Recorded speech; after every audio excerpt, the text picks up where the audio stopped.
Hello, friends. This is Scott, and it is March 17th in Salt Lake City, Utah. A beautiful day, 60 degrees, and it's time to take a look at the old fish pond in the backyard. And it is time to do a little spring cleaning.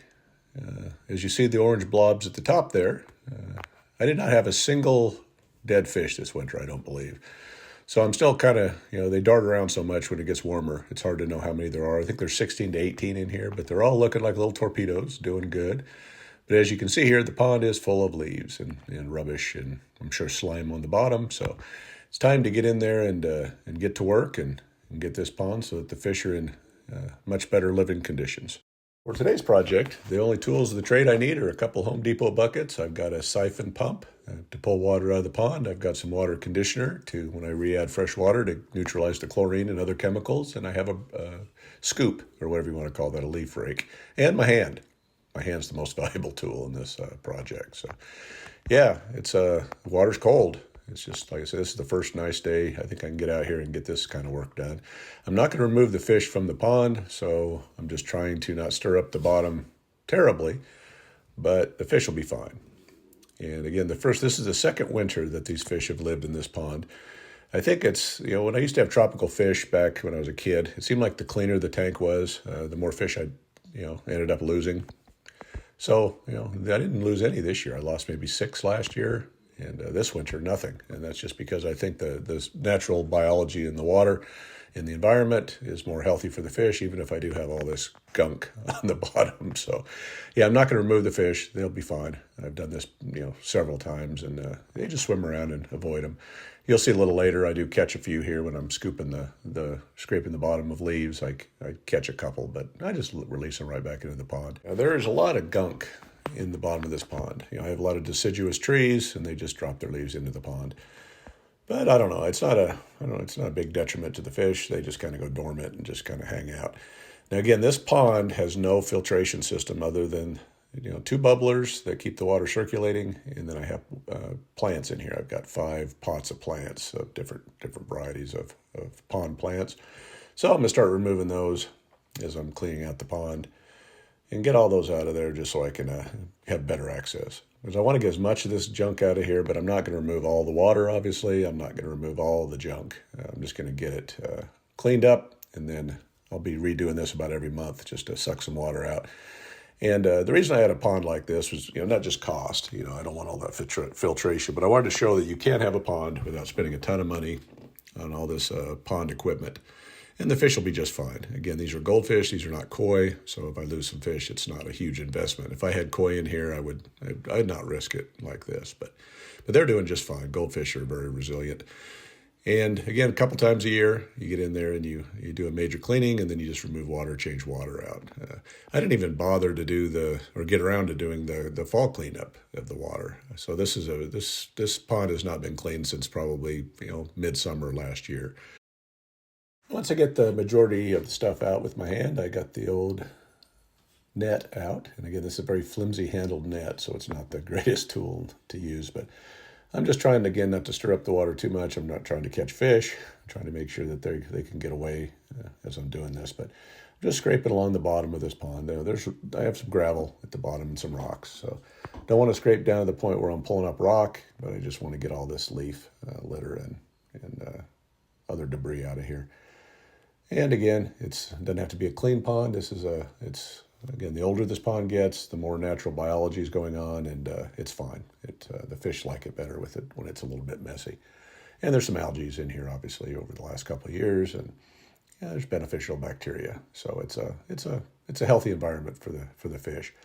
Now, the only other life I have in this pond so far is I have some snails from that came in with the plants, but never had any frogs, never had a snake, any water snakes, not anything up to this point. But again, this pond will be 2 years. Probably about this time. Well, it was probably May or June, I think, when I first put the pond in. But these fish in this pond is destined to go down to Fountain Green, to the hobby farm. And once I do a few other projects and dig a pond down there, I'll be bringing the fish down. There's one I caught, and it's fine. It's just a little kind of sluggish, a little cold, so I just release it back into the pond. Now, I'm a little bit leery of putting a pond down at the hobby farm just because of the amount of wildlife that's around. It'll be a great little feature, it'll be nice, but I'll be drawing in critters. And when I have a garden going on down there, I don't know if I want to be drawing in the deer and then the potentially skunks and raccoons and whatever else might want to come to the water for the fish, as well as for the just for the drink. So it'll be a small pond. I'm going to try it, and if it ends up becoming a nuisance when all my plants get eaten, all my gardening just gets destroyed, I'll probably maybe make a different decision. But that's the plan. Is my wife wants to make this yard more into flowers and just a kind of a nice suburban flower oasis versus a vegetable garden, which I've been doing in production vegetables for many years since we owned this house. So it's time to move stuff down and make the hobby farm an actual hobby farm and get everything down there. And she'll be happier, and I'll be happier having everything down there. But this project I think I only took maybe an hour and a half to do. It wasn't a very big deal. But again, this is a very flimsy net. I need to stiffen this net or the handle up. But again, I'm not trying to get a whole bunch of stuff at once. I'm just slowly scraping the bottom, just trying to get the stuff out without stirring everything up really bad. I did pull the bubblers out and get them out of the way, and then I got up underneath there to get where a lot of debris was. But again, I'm not trying to chase the fish around, get them all stressed out, just because the water will be murky enough and hard for them to breathe in it anyway. So we just want to do it slowly and get rid of as much of this crap as I can before I refill the pond and then get it back into the swing of things. Another reason why I wanted to have a pond like this and not have filtration is I want to make my own fish fertilizer, liquid fertilizer. And the stuff that I've sucked off the bottom, I'm going to dump the bigger sludgy stuff and the leaves into the regular compost bin to get that jump started for the season. But the liquid that I'm going to pull out after is I want to use and use it to fertilize some of the fruit trees and other plantings. So I think that some of the apple trees that I've complained about not growing very much, I think I'm going to start giving them a bucket of this stuff and to see if that helps. Now I could dilute it. This is a pretty strong stuff, but I'm just with trees. I'm not worried about burning them. I think they'll be fine. If it was other types of plantings, I would do a mixed ratio of a little bit of pond water with just tap water.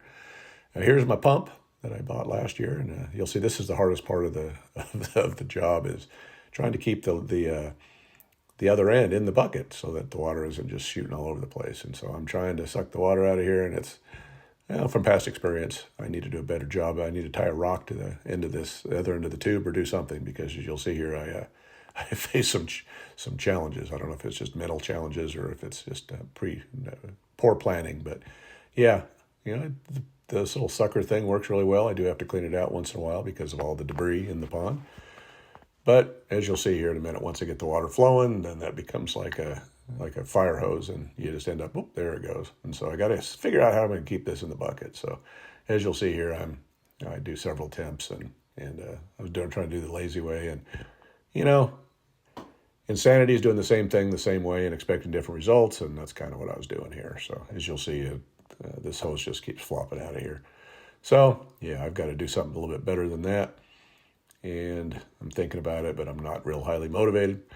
So we'll try it again. And again, insanity rules. So I figured out, okay, now it's time to get in here and maybe I can shove this tube to the bottom. I can use that net to kind of hold it in place, shove that down in there. Let's see if that works.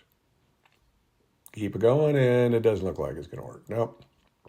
So I fought with this for a few more times. And finally, I curled the hose down in there a little bit.